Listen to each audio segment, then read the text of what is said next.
हैं? तो ये थोड़ी मान लिया जाए कि नहीं दिख रहा है तो नहीं है, वाह है। माता सती पार्वती बनकर आई और शिव पार्वती का फिर विवाह हुआ।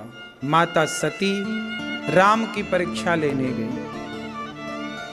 फेल हो गई। इस पूरी कथा से यह समझ आया कि भगवान पर श्रद्धा हो तो जाना जाए, संदेह होए तो माता सती ना जान पाई संदेह से। शंकर जी को कहना पड़ा कि हुई है सोई जो राम रचि राखा, को करी तर्क बढ़ा वहीं शाखा। अच्छा एक बात बताओ, महामृत्युंजय जप करने से मृत्यु टल जाती है कि नहीं?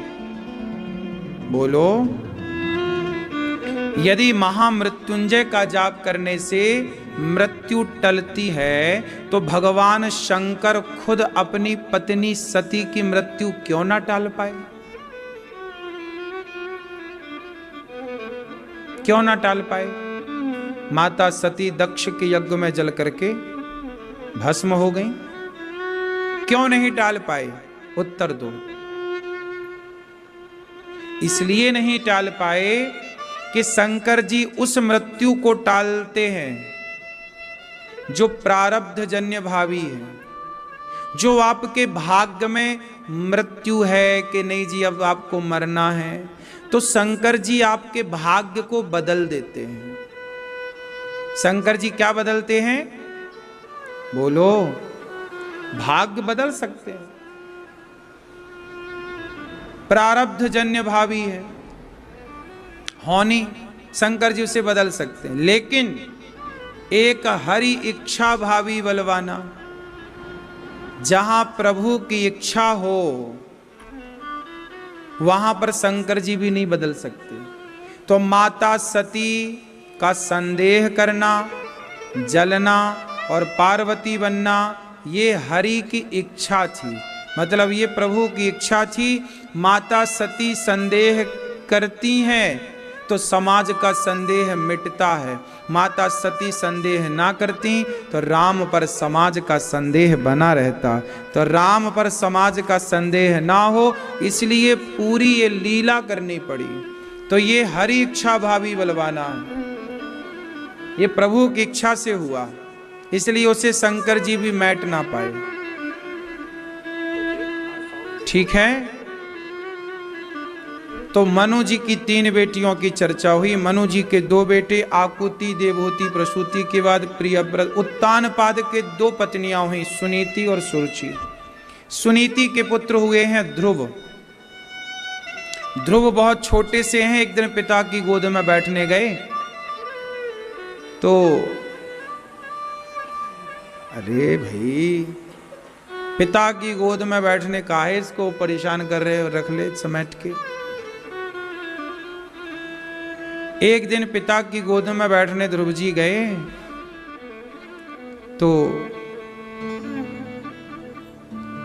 पिता की गोद में ध्रुव जी बैठने चले तो उनकी सौतेली माँ ने हाथ पकड़कर नीचे गिरा दिया। ध्रुव जी की कितनी माँ हैं? एक सुनीति और एक सुरुचि। सुरुचि सौतेली माँ है, हाथ पकड़ के ध्रुव जी को नीचे चल, तो इस गोद में बैठने का अधिकारी नहीं है। अब ध्रुव जी नीचे गिर गए। लंबी लंबी गहरी गहरी सांस लेते हुए ध्रुव जी अपने मां के पास पहुंचे। मां, मां क्या हुआ बेटा?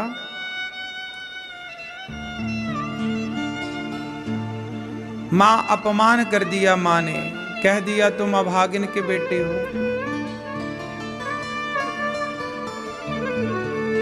कह दिया अभागिन के बेटे हो।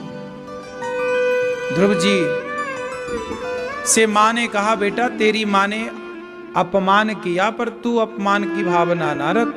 तू पिता की गोद में बैठना चाहता था ना, तू जा बेटा तप कर और उस गोद में बैठ के दिखा जिस गोद में तेरे पिता ना बैठ पाए। कहने का तात्पर्य यह हुआ कि देखो मां सुनीति कितनी अच्छी मां है। मां क्या कहती है कि तुझे पिता की गोद में बैठना था ना, जा परम पिता की गोद में बैठ। बच्चों को ऐसा मोटिवेट करना चाहिए, ऐसे समझाना चाहिए कि बच्चे बचपन से ही कुछ बड़ा लक्ष्य लेकर के चलें। आप लोग बचपन से बच्चों को अपाहिज बना देते हैं। आजकल बच्चे क्या गाना गाते हैं? हमें नौकरी चाहिए, हमें नौकरी चाहिए। क्यों गाना गा रहे हैं? क्योंकि तुमने बच्चों को यही पढ़ाया, बेटा नौकरी करना है, अच्छे नंबर लाओ, नौकरी करना है, अच्छे नंबर लाओ, नौकरी करना। तुमने बच्चों को अपाहिज कर दिया है, यहां खोपड़ी से, मस्तिष्क से। आपने ये क्यों पढ़ाया कि बच्चा तुझे नौकरी करना है? तुमने ये क्यों नहीं पढ़ाया, बेटा पढ़ो, इसलिए पढ़ो कि तुम्हें नौकरियां, बड़े होकर नौकरियां देने वाला बनना है। नौकरियां दो।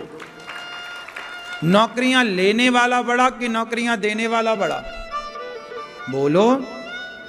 लेकिन आज माँ बाप क्या पढ़ा रहे हैं बच्चों को? बेटा नौकरी करना है ना। तुम्हें लग नहीं रहा? तुमने अपने, आज जितने बच्चों को नौकरी नहीं मिल रही है ना, कुछ बच्चे उनमें से आत्महत्या कर लेते हैं। नंबर कम आए, नौकरी नहीं मिली, मर गए। उनकी मृत्यु का जिम्मेदार कौन है? उनके माता पिता जिम्मेदार हैं, उनके माँ बाप जिम्मेदार हैं कि तुमने बच्चों को क्यों नौकरी के आश्रित रखा, क्यों नहीं उनकी बुद्धि को विकसित किया कि बेटा एक द्वार बंद है तो कोई बात नहीं, 4 दरवाजे खुले हैं तेरे लिए, जा बिजनेस करना, व्यापार करना, तू तो बुद्धिमान है, क्या जरूरत है नौकरी करने की। टाटा, बिरला, अडानी, अंबानी ने भी नौकरी की होती तो तुम्हारी तरह आज 50,000 रुपया की नौकरी कर रहे होते हो। थोड़ा सोच बड़ी रखो, संकीर्ण विचारधारा में कब तक जियोगे? मर गए कितने बच्चे बेचारे, नौकरी ना मिलने के कारण आत्महत्या कर लिए। नंबर नहीं आते, कुछ बच्चे 10वीं क्लास में फेल हो गए, नंबर कम आए, मर गए। अरे भाई, फेल होने वाले बच्चे भी इतिहास रच जाते हैं। आप बच्चों को बहुत टॉर्चर करते हो, नंबर लेके आना है, नंबर लेके खा, सब्जी बना के खाओगे नंबरों की? क्या करोगे नंबरों का? पढ़ाई लिखाई बुरी नहीं है, पर टॉर्चर बुरा है, प्रेशर देना बुरा है। बच्चे की जितनी क्षमता, पढ़ रहा ठीक है, उसे पढ़ाई ठीक है, पर क्या बिना पढ़े लिखे लोग सफल नहीं हुए? बताओ। क्या बिना पढ़े लिखे लोग इतिहास नहीं रचे? बताओ।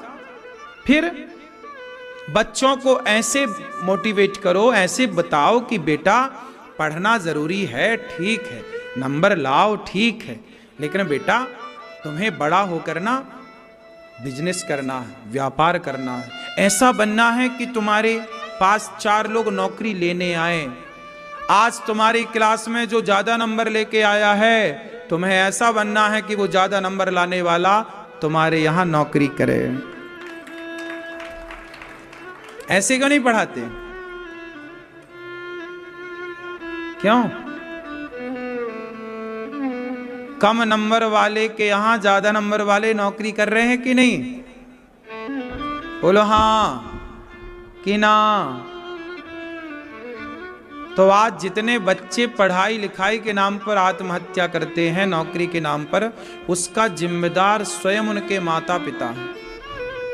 तुमने बच्चों को केवल एक ही रास्ता बोला है कि बेटा केवल नौकरी है, नहीं तो कुछ नहीं है, नौकरी है नहीं तो। क्यों? संसार में बहुत सारे दरवाजे खुले होते हैं हमारे लिए। क्यों बेटा, बात सही है। हम नौकरी नहीं कर पाए, हमने अच्छे नंबर नहीं लाए, कोई बात नहीं, हम दूसरे फील्ड पे जाएं, दूसरा काम कर लें, हम बिजनेस कर लें, व्यापार कर लें, उद्योग कर लें। क्या नहीं कर सकते भाई, बताओ। कितने रास्ते खुले। क्या नहीं कर रहा है आज का आदमी? अनपढ़ आदमी, कितने लोग आज भी बाजार में ऐसे बैठे हैं जो बड़े बड़े बिजनेसमैन हैं, पर उनको अच्छे से पढ़ना लिखना नहीं आता, लेकिन बहुत सफल व्यापारी बने। काम का उनके घर में पढ़े लिखे सीए 10-10 सीए काम कर रहे हैं। पढ़े लिखे लोग तो पैसों में मिल जाते हैं, पागल। खोपड़ी है, बुद्धि है, तो पढ़े लिखे लोग तो पैसे मिल जाएंगे। हम कितने चाहिए पढ़े लिखे लोग बताओ, पैसे में आ जाएंगे। 50,000 रुपया महीना ढेर मिल जाएंगे। पढ़ाई लिखाई की वैल्यू से ज्यादा खोपड़ी, मस्तिष्क, बुद्धि की वैल्यू है। कई बार अनपढ़ आदमी पढ़े लिखों को चलाता है, नहीं चलाता? फिर तो ये सब पाठ काहे नहीं पढ़ाते बच्चों को? मरने पे मजबूर कर देते हैं माँ बाप बच्चों को, इतना टॉर्चर, नंबर लाना है, नंबर लाना है, खाओ नंबर खाओ। क्या करोगे नंबर का?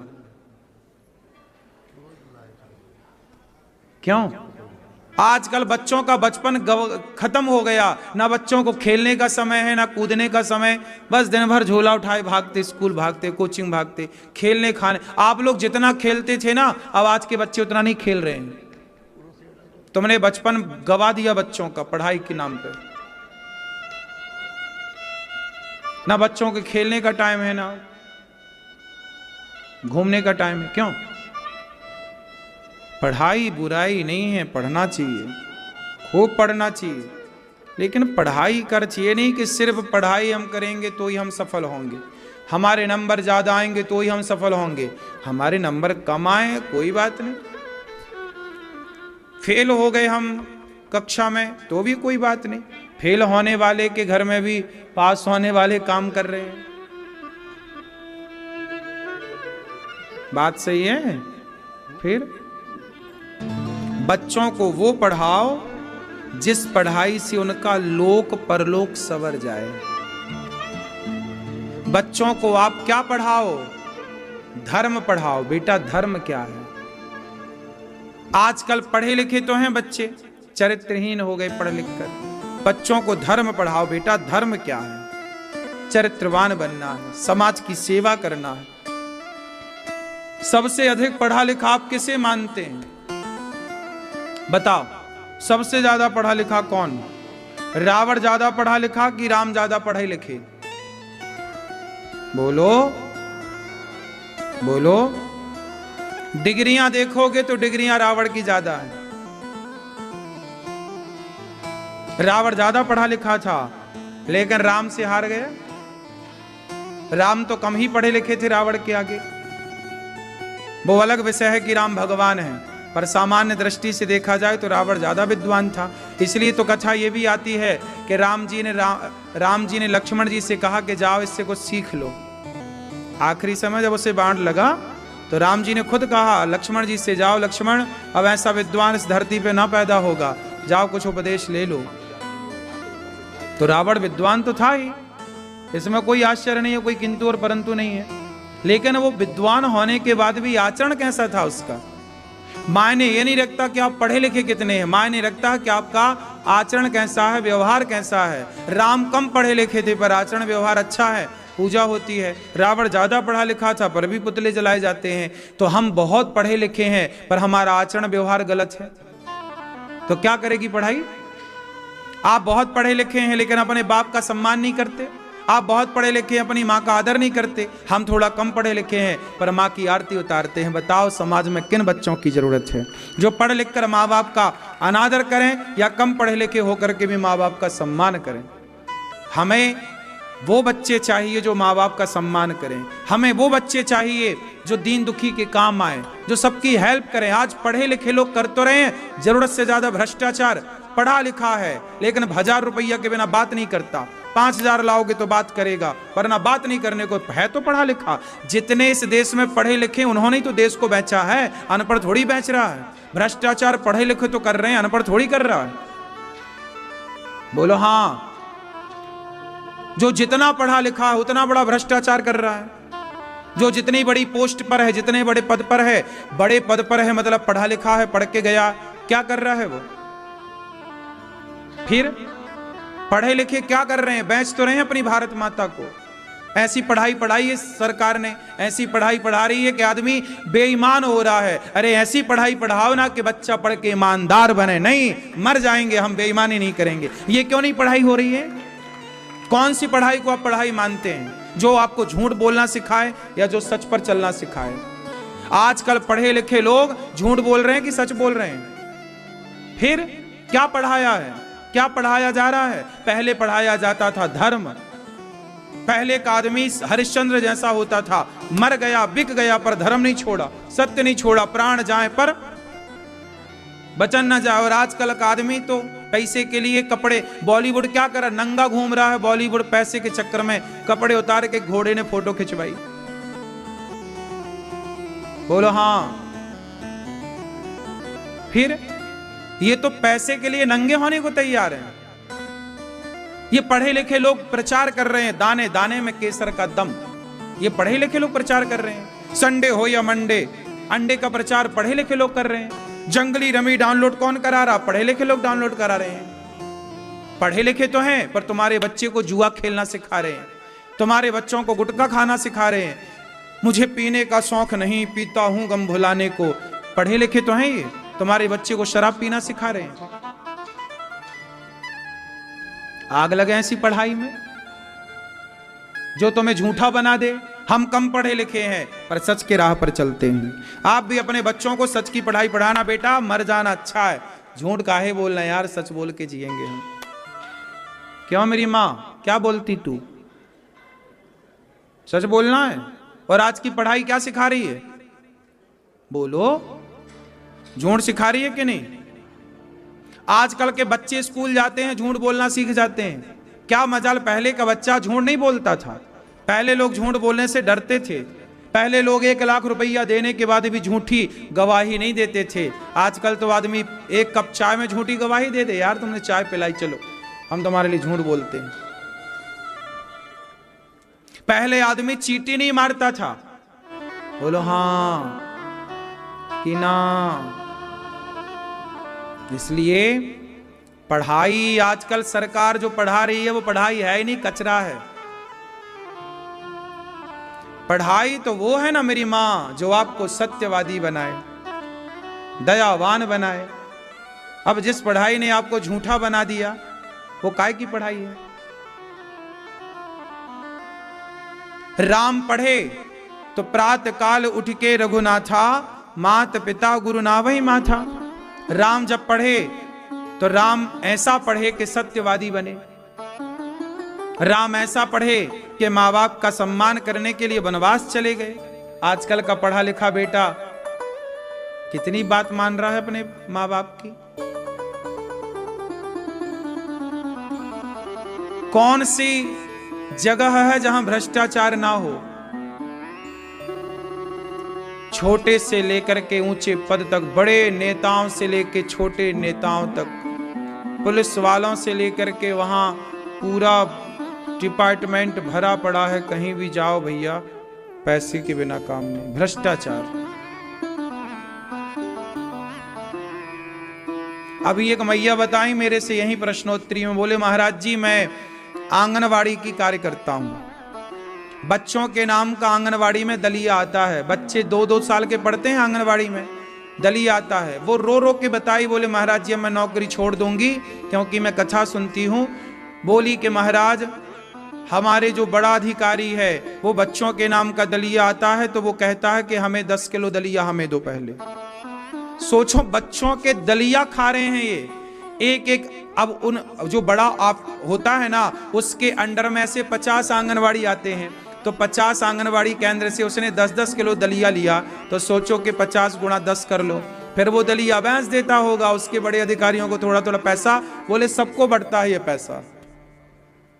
अब सोचो ये भ्रष्टाचार है। जो 2 साल का बच्चा है उसके नाम का जो दलिया आता है वो भी भ्रष्टाचार की बलि चढ़ता है इस देश में। ये बात सही है कि गलत है? अब बताओ। अब ये पढ़े लिखे लोग ना भ्रष्टाचार कर रहे हैं। पढ़े लिखे हम तो बच्चों का दलिया नहीं खा रहे हैं, खा रहे हैं हम तो गौरी गोपाल में आप सबको बढ़िया दाल चावल सब्जी रोटी खिला रहे हैं, भीख मांग मांग के। हम भी क्यों खवाएं, पैसे बचा के रखें? लेकिन हमने झूठ की पढ़ाई नहीं पढ़ी ना, हमने सच की पढ़ाई पढ़ी, इसीलिए सेवा कर रहे हैं। हम भी झूठ पढ़े होते तो हम भी काहे को करते, पैसे बचाते। अंतर है साहब पढ़ाई पढ़ाई में। आप लोगों ने मेरे से, मैं आपको मैं बताऊं, मैं केवल 10वीं तक पढ़ा हूं। ये दास अनिरुद्ध, हम सिर्फ 10वीं तक पढ़े हैं, उसके आगे नहीं पढ़े। हम 10वीं तक पढ़ के समझ गए कि ये पढ़ाई हमारे मतलब की नहीं है। हमने अपने पिताजी से बोल दिया कि हमें वृंदावन ले चलो, हम भागवत पढ़ेंगे। हमारे पिताजी 1 साल तक नहीं लाए, बोले नहीं तुम पढ़ो, हम तुम्हें नहीं ले जाएंगे। हम 1 साल तक गैया चराते रहे पर हम पढ़े नहीं। हमने कहा भागवत ही पढ़ेंगे। भागवत जी पढ़ना था, बिहारी जी को ये सब सेवाएं करानी थी, इसलिए हमने वो पढ़ाई को हाथ जोड़ा और ये पढ़ाई पढ़ने स्टार्ट की। भागवत जी पढ़े, पुराण पढ़े, वेद पढ़े, जो पढ़े, आध्यात्म की पढ़ाई जो हमारी वैदिक पढ़ाई थी वो पढ़ी। आज गौरी गोपाल गुरुकुल में 150 बच्चे पढ़ रहे हैं। क्यों पढ़ रहे हैं? क्योंकि हम ईमानदारी से काम कर रहे हैं। बेईमान होते तो आज गौरी गोपाल गुरुकुल में जाओ, बच्चों को देखो, उनके रहने की, खाने की कैसी व्यवस्थाएं। सारे बच्चों को रात को एक एक गिलास दूध मिलता है, सुबह नाश्ता मिलता है, दोपहर के भोजन मिलता है। हम तो उनका दूध की कटाई नहीं कर रहे हैं कि दूध काहे पिलाएं, और उनके माँ बाप से 1 रुपया नहीं लेते, पैसा नहीं लेते 1 रुपया। क्या जरूरत थी हमें? अब 150 बच्चों को, ये बच्चों को कल हम ले गए थे सब भक्तों को दर्शन कराने गुरुकुल का, कि चलो दर्शन करो। तो आप भी गौरी गोपाल गुरुकुल का दर्शन करिएगा। बच्चे पढ़ते हैं, निःशुल्क उनका खाना पीना रहना। हम आप लोगों से भीख मांग मांग के सब सेवाएं करते हैं। हमारे मन में भी पाप होता तो क्या जरूरत थी गुरुकुल खोलने की? 4 से 5 लाख रुपया खर्चा है महीने का। 5 लाख रुपया महीने का खर्चा है केवल गुरुकुल का। 5 लाख रुपया तो कहीं नहीं गया महीने का।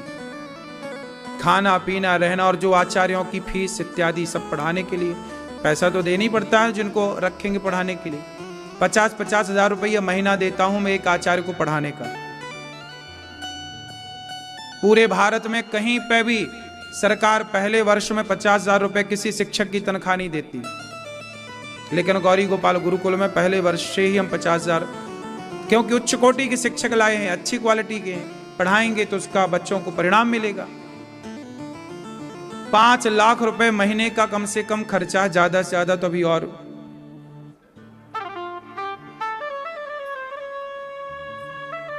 अब 150 बच्चों को आप हिसाब लगा लेना घर में बैठ के, एक गिलास दूध का, रोटी का, भोजन का, वहां उनकी रहने की, खाने पीने की सबकी व्यवस्थाएं। पैसे तो लगती हैं काम में, लेकिन ये सारा काम हो रहा है यहां पर।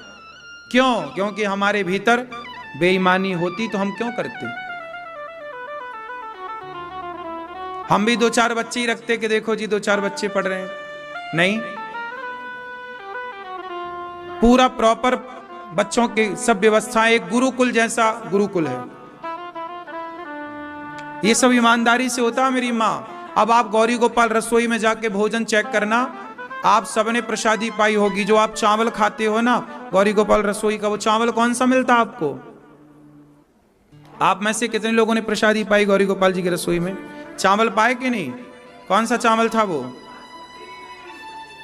अब बताइए। बासमती चावल आप लोग अपने घर पे नहीं खाते, और जाके चेक कर लेना वो बासमती चावल है। हमारे देश में सबसे बढ़िया चावल बासमती ही बोला जाता है। 85 से लेके 90-95 रुपए किलो का चावल है। क्यों? 40 रुपया किलो का चावल भी तो आता है बाजार में, हम वो क्यों नहीं खिलाते आपको? 90 रुपया और 80-85 रुपया का किलो का चावल क्यों खिलाते हैं? इसलिए कि आप हमारे अतिथि हैं, और अतिथि भगवान होता है, और भगवान के लिए सबसे अच्छी चीजें होनी चाहिए। ये मेरा भाव है, ये ईमानदारी है। बेईमान होता तो मैं 40 रुपये किलो का चावल खवाता, पेट तो उससे भी भर जाता आपका। और आप थोड़ी कहते कि आपने ये चावल क्यों खवाया, और सबको फ्री में मिल रहा है। दाल जाके देखना, गाढ़ी दाल, सब्जी, जो व्यवस्थाएं हैं। फिर इससे ये पता लगता है ये ईमानदारी है। सरकार बेईमान होती है, इसलिए वो बच्चों का दलिया भी चुरा लेती है। बोलो हाँ। सरकार को पता है कि भ्रष्टाचार हो रहा है, पर चुप बैठी है धृतराष्ट्र की तरह। सरकार को क्या नहीं पता? सब पता है कि बेईमानी चल रही इस देश में, जबरदस्त भ्रष्टाचार चल रहा है, लेकिन कहां मुंह खुल रहा किसी का? हाँ या ना? आदमी को मौका मिल रहा है तो सब खाए जा रहा है। सब जब सोचिए आंगनवाड़ी का बच्चों का दलिया भ्रष्टाचार की बलि चढ़ रहा है, वहां जो दवाइयां आती हैं उसमें भ्रष्टाचार हो रहा है। सोचिए ये कौन लोग हैं। इसलिए आपसे कहता हूं बच्चों की ईमानदार बनाना, बेईमान ना बनाना। ये धरती ईमानदारों के बल पर टिकी है, बेईमानों के बल पर तो कब की रसातल में चली जाती। क्यों मेरी मां?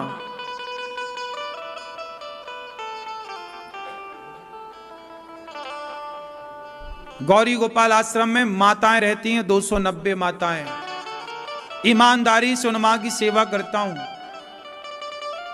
उन मां को कोई दवाई की कमी ना हो, उन मां को कोई चीज की कमी ना हो। ईमानदारी है। सरकारी वृद्धाश्रमों को जाके देख लेना, सरकारी व्यवस्थाओं को जाके देख लेना। मैंने आपको बताया था ना कि सरकार की ओर से यहां पर एक अन्य क्षेत्र खोला गया वृंदावन में। 1 महीना ना चला पाई सरकार, और ये गौरी गोपाल में अन्य क्षेत्र 5 साल से चल रहा है, कोरोना काल से।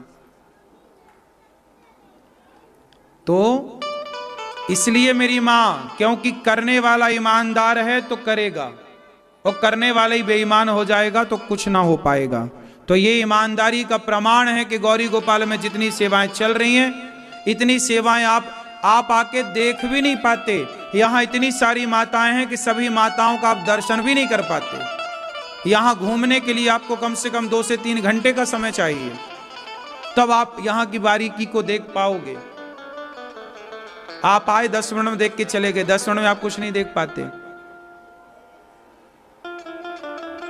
आपको समझने के लिए यहां की सेवाएं सोचिए।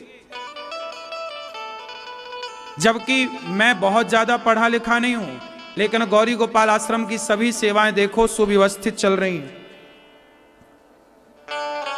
समय से अपना सब काम चल रहा है, समय से अन्य। मैं यहां बैठा हूं फिर भी वहां पे अन्य क्षेत्र बट रहा है, रसोई बट रही है, साधु संतों को भोजन समय से बटता, समय से सेवाएं चलती हैं, टाइम टू टाइम काम होता है, समय से काम होता है। क्यों होता है? क्योंकि ईमानदार हैं। जहां बेईमानी होती है वहां व्यक्ति का स्वार्थ होता है, और जहां स्वार्थ होता है, स्वार्थी व्यक्ति ईमानदार हो ही नहीं सकता। इसलिए अपना निज स्वार्थ छोड़ करके हम देश के लिए, समाज के लिए सोचेंगे, तब ईमानदार बनेंगे। ईमानदार वही होगा जो सबके लिए सोचता होगा। जो अपने लिए सोचा वो स्वार्थी है, वो ईमानदार नहीं हो सकता। अपने लिए सोचता है इसलिए तो आदमी दूसरों का पैसा ले लेता है। आपको मैं बताऊं, मैं कभी किसी से 1 रुपए उधार नहीं लेता। यदि मैंने कभी बैंक से लोन लिया तो मैं जल्दी उसे चुकाने की कोशिश करता हूं। मैंने कभी जरूरत पड़ने पर कभी 1,50,000 रुपया किसी से लेना पड़े तो तुरंत मैं 10 दिन के भीतर देता हूं। भैया तेरा पैसा लेके मैं मर गया तो इसलिए पहले तू पकड़। मैं 1 रुपया किसी का बेईमानी का या उधार भी नहीं लेता। मैं नमक रोटी खा लेता हूं पर मैं उधारी से बचता हूं। मुझे लगता है कि भैया जो है नमक रोटी से गुजारा कर लूं पर उधारी ना लूं। उधार कर्जा खा के मरना सबसे बड़ा पाप है। किसी का पैसा आपने खा लिया और आपने चुकाया नहीं और आप मर गए तो अगला जन्म आपको लेना पड़ेगा, कुत्ता बन के आकर के उसके घर का उसका पैसा चुकाना पड़ेगा।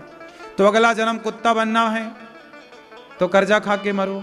कई लोग तो आज ऐसे हैं खा के मर जाते हैं, देते ही नहीं। यही ईमानदारी है मेरी मां। हमने बचपन से यही सीखा है। हमारी पूंजी हमारे संस्कार ही हैं, हमारा स्वभाव ही हमारी पूंजी है। 1 रुपए नहीं खाते किसी का।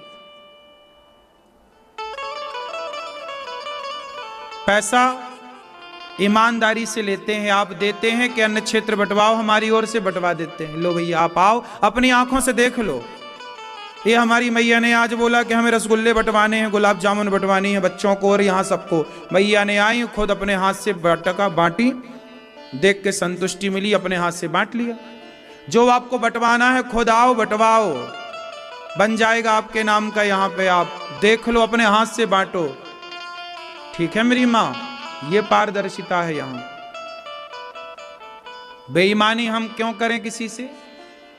बेईमानी करते तो आज यहां बैठ के आपके सामने इतनी बातें ना कर पाते। क्यों जी? बेईमानी आदमी की महीना भर चलती है, 2 महीने चलती है, साल भर चलती है। बेईमानी आदमी केवल साल भर चलाएगा, पर ईमानदारी सदा चलती है। इसलिए हम कहते हैं 2 पैसे कम कमाओ, नमक रोटी खाओ, पर ईमानदारी से चलो, बेईमानी ना करो। किसी का 1 रुपया ना खाना, लिया है ईमानदारी से दे दो, भैया तुम रखो अपना। मैंने एक बार बचपन में, ये देखो, ये तो मेरे को अक्ल अब आई ना, लेकिन जब मैं छोटा था, मैं अपने छोटे का एक वाक्य आपको बताता हूं। पहले 1-2 बार मैंने ये वाक्य बताया, आज जरा सा मैं बता दूं। जब मैं छोटा था, जब मेरी उम्र 14 साल की थी, 13-14 मतलब 12-13-14 साल, ये साल का टाइम था।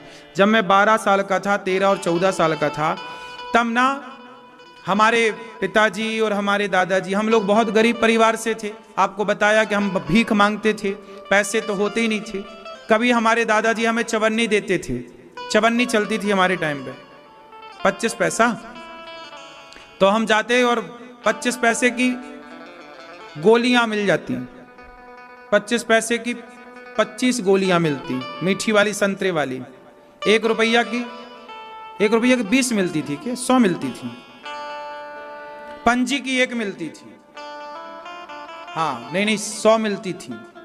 पंजी की 1, 5 पैसे, हाँ 20 ही मिलती, फिर ठीक कह रहे हो, 20-25 100।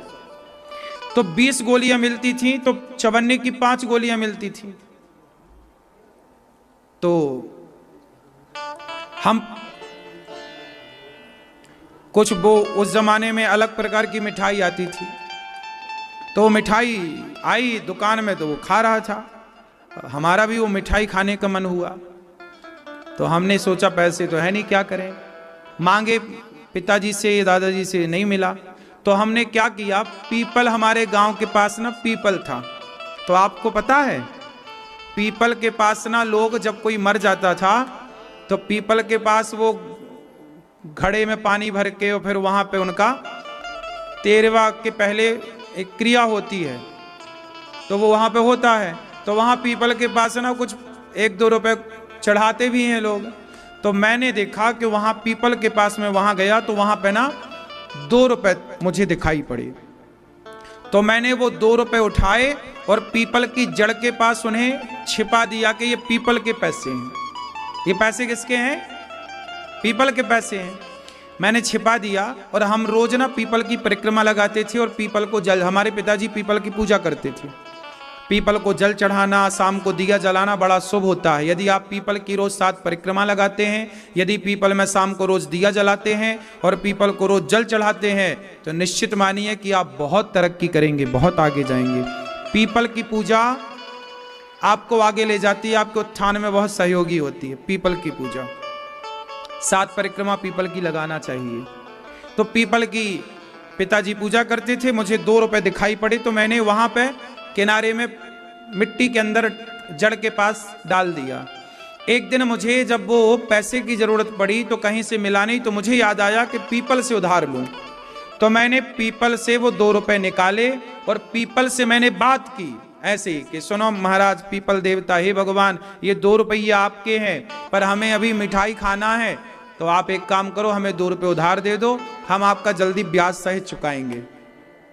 तो मैं 2 रुपए लेके गया, मिठाई इत्यादि खाया, और फिर एक दिन मुझे दादाजी ने कुछ पैसे दिए, तो 2 रुपए दिए, तो फिर मैंने 25 पैसे उसमें और ऐड करके 2 रुपए 25 पैसे ब्याज सहित मैंने पीपल को वापस किए। मैंने फिर वहीं जड़ में अब 2 रुपए से कितने हो गए पीपल के? 2 रुपए 25 पैसे। फिर गड़ाए, फिर कभी 15-20 दिन बाद, महीने भर बाद मुझे फिर 2 रुपए की जरूरत पड़ी, मैंने फिर उठाए, फिर मैंने 25, तो पीपल के 2.5 रुपया हो गए। ऐसे करते करते जब मैंने पीपल से आखिरी बार 4 रुपए लिए, 3-3.5-4 रुपए लिए, तब मैंने पीपल को आखिरी 4.5-4-5 रुपया वापस किए। उसके बाद से फिर मेरा पीपल से लेन देन, फिर वो पैसे आज भी मुझे पता है, वहां यदि खोदूं तो गड़े होंगे 5 रुपया। तो देखिए, मैंने पीपल से भी ईमानदारी का ये मैं बोल पा रहा हूं इस व्यासपीठ से, इसलिए क्योंकि मैंने बचपन में ये सब किया है। मैंने पीपल से ईमानदारी निभाई साहब, इसलिए वो वासुदेव भगवान पीपल साक्षी हैं। वो भगवान ने जब देखा होगा कि बच्चा इस तरह की ईमानदारी से काम करता, इसलिए तो भगवान ने ये सेवाओं की जिम्मेदारी दे रखी है। इसलिए तो भगवान ये सारा कार्य दास अनिरुद्ध से करा रहे हैं सेवा का। तो मैंने पीपल से भी ईमानदारी रखी है, तो इंसानों से तो ईमानदारी रखूंगा ही। लेन देन मेरा पीपल से भी परफेक्ट था। क्यों जी, बात सही है। ये मेरे बचपन की घटना है और सत्य घटना है, सत्य है इसलिए कह पा रहा हूं। बात वो 2 रुपए की नहीं है, बात ये है कि उस समय मेरी नीयत क्या थी। मैं तो बच्चा था ना, पैसे मिले थे उठा लेता, नहीं, मैंने वापस किए पीपल को। भगवान सब देखते हैं साहब, तुम्हें पता हो ना हो, भगवान देखते हैं कि व्यक्ति की नीयत कैसी है, व्यक्ति की नीति कैसी है, व्यक्ति का विचारधारा कैसा, सिस्टम कैसा। जब सब देखते हैं, इसके बाद ईश्वर कोई बड़ी जिम्मेदारी आपको देते हैं, ले भैया ये काम कर। वरना मुझ जैसे भिखारी को भगवान ने इतनी सारी सेवाओं की जिम्मेदारी दी, ये तो समझ के और सोच के परे है। संभव है क्या ये सब चीजें? आज गौरी गोपाल में जितना कार्य हो रहा है, क्या ये सब चीजें संभव है? सवेरे से शाम तक देखो अन्न क्षेत्र खुला है, लोग खा रहे हैं। कितना बड़ा आदमी हो, धन्ना सेठ हो, 1 दिन भंडारा करता है, 2 दिन भंडारा करता है, 4 दिन भंडारा करता है, रेगुलर कहीं नहीं चलता। लेकिन गौरी गोपाल में 12 महीने रेगुलर चल रहा है। क्यों चल रहा है? क्योंकि भगवान चला रहे हैं, क्योंकि भगवान ने ये दास अनिरुद्ध को इस काम के लिए चुना है। और मुझे बचपन से भगवान ने परखा है। अब मुझे पता चलता है कि भगवान ये सब बुद्धि क्यों आई और क्यों हुआ। अब लगता है कि भगवान ने बचपन से कसौटी में कसते हुए देखा ना कि बच्चा कैसा है। जब भगवान जीवन में कष्ट देते हैं ना, तकलीफ देते हैं, और व्यक्ति उस कष्ट तकलीफ को सहता है और ईमानदारी फिर भी नहीं छोड़ता, तब भगवान अपनी कसौटी में उसे खरा उतार के देख लेते हैं कि भाई ये आदमी ठीक है। तब व्यक्ति का उत्थान होता है। ईमानदारी सदा काम आएगी मेरी मां, बेईमानी कितने दिन चलेगी। किया तो था दुर्योधन ने बेईमानी, पांडवों का धन हड़प लिया, सर्वनाश हो गया कि नहीं? इसलिए ईमानदार रहो, बेईमान ना रहो।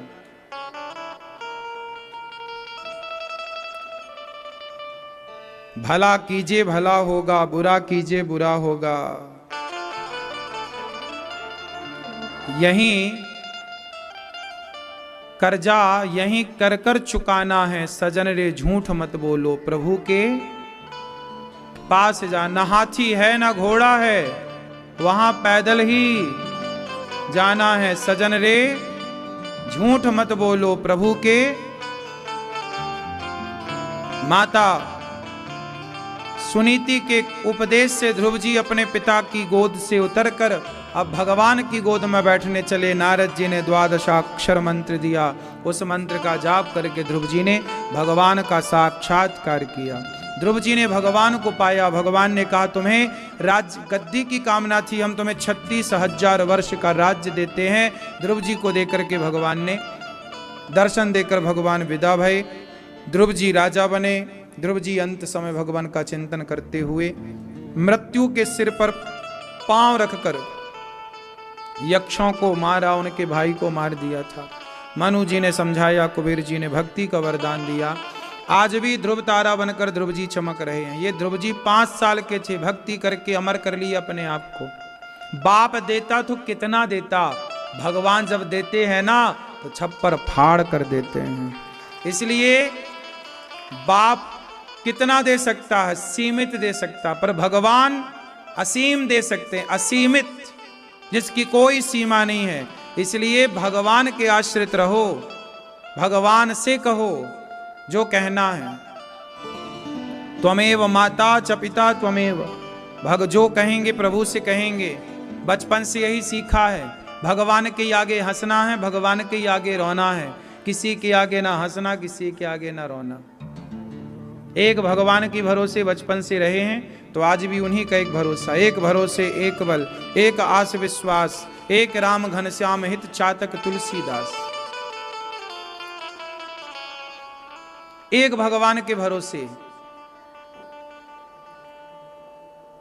प्रिय भक्तों, मनु जी के दूसरे बेटे का नाम है प्रियव्रत, जिनके पुत्र हुए हैं प्रियव्रत जी का विवाह विश्वकर्मा की पुत्री बृहस्पति से हुआ, फिर नाभि अंग।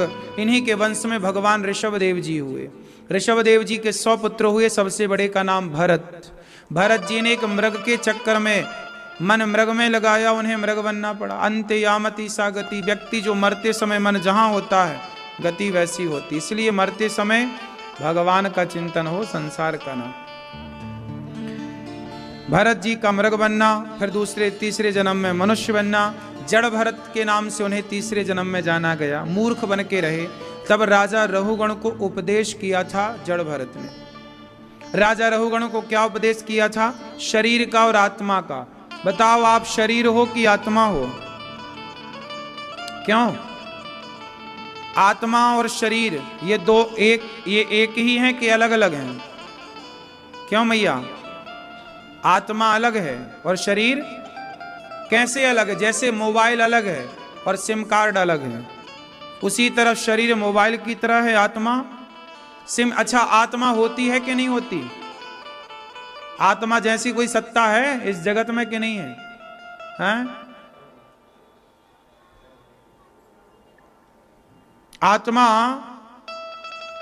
आत्मा क्या है? साइंस उसे एनर्जी कहता है, आध्यात्म से आत्मा कहता है, उसी को एनर्जी कहता है। जैसे शरीर है हमारा, शरीर क्या है? 5 चीजों से मिलकर बना है। शरीर तो जड़ है। जब आदमी मरता है तो मुर्दे के पास भी तो सब कुछ होता है, सिर्फ आत्मा नहीं होती। आत्मा चली गई तो आदमी मर गया, लोग ले जाके जला देते हैं। तो आत्मा है तब तक आप हैं, आत्मा नहीं तो आप माटी बन जाते हैं, जला दिया जाता है। अब ये बताओ कि जो आत्मा है वो आत्मा हमारे भीतर है तब तक तो हम हैं। आत्मा निकल गई तो आदमी मर गया। वो आत्मा कौन है? ईश्वर का अंश है, ईश्वर अंश, जीव अविनाशी। अच्छा, वो आत्मा का स्वरूप क्या है? आओ जरा ये जान लेते हैं। आत्मा शरीर में कैसे काम करती है, कैसे शरीर में काम करती है? आओ जरा आत्मा कैसे काम करती है, जरा आत्मा के बारे में जाने। देखो, जैसे आपके घर में बिजली काम करती है। बिजली, आपने यदि हीटर का प्लग लगाया तो हीटर कमरे को गर्म कर देता है। एसी का प्लग लगा दिया तो एसी कमरे को ठंडा कर देती। अब ये बताओ कि बिजली से हीटर भी चलता है, बिजली से एसी भी चलती है। ये बताओ कि बिजली गर्म है कि ठंडी है? बिजली गर्म होती है कि ठंडी होती है? बोलो। ना तो बिजली गर्म है ना तो बिजली ठंडी। बिजली का काम है पावर देना, एनर्जी देना। अब उस एनर्जी को आपने हीटर के रूप में यूज किया कि एसी के रूप में यूज किया कि टीवी के रूप में यूज किया कि वॉशिंग मशीन के रूप में यूज किया? आपको बिजली एनर्जी दे रही। उसी तरह हमारे भीतर आत्मा एक एनर्जी है जो हमारी आंखों को ताकत दे रही है देखने की। आत्मा है तो आंखें देख पाएंगी, कान को सुनने की पावर, हाथ को उठाने की पावर, पांव को चलने की पावर, दिल को धड़कने की पावर। शरीर में जितनी भी क्रियाएं चल रही हैं, सेल्स बन रहे हैं, बिगड़ रहे हैं, जो भी आपके शरीर की एक्टिविटी हो रही है, वो सारी एक्टिविटी क्यों हो रही है? क्योंकि आपके भीतर आत्मा मतलब ईश्वर की वो पावर है, लाइट एनर्जी है। और वो ईश्वर, यदि लाइट गोल हो जाए तो ये माइक नहीं चलेगा, ये कैमरा नहीं चलेगा, ये सब पंखा नहीं चलेगा, कूलर नहीं चलेगा। लाइट है तो कूलर भी चलेगा, एसी भी चलेगी, हीटर भी चलेगा। उसी तरह आत्मा है तो आंख देखेगी, कान सुनेगा। और सुनो, कई बार आत्मा होने पर भी आदमी अंधा हो जाता है तो वो सप्लाई बंद हो जाती है। आत्मा उस आंख को पावर देना बंद कर देती है जहां पे सिस्टम बिगड़ जाता है। जैसे आपके घर में एक कमरे में लाइट नहीं आ रही है, बाकी कमरे में लाइट आ रही है। है ना, 4 एसियां चल रही हैं पर एक एसी नहीं चल रही है, सिस्टम बिगड़ा है। ऐसे ही आपका जो सिस्टम बिगड़ जाता है तो आत्मा वहां से कट कर देती है, एनर्जी देना बंद। आंख से यदि आप गलत चीजें देखो तो आत्मा कहती है कि अब भाई बहुत गलत देख लिया, बस करो।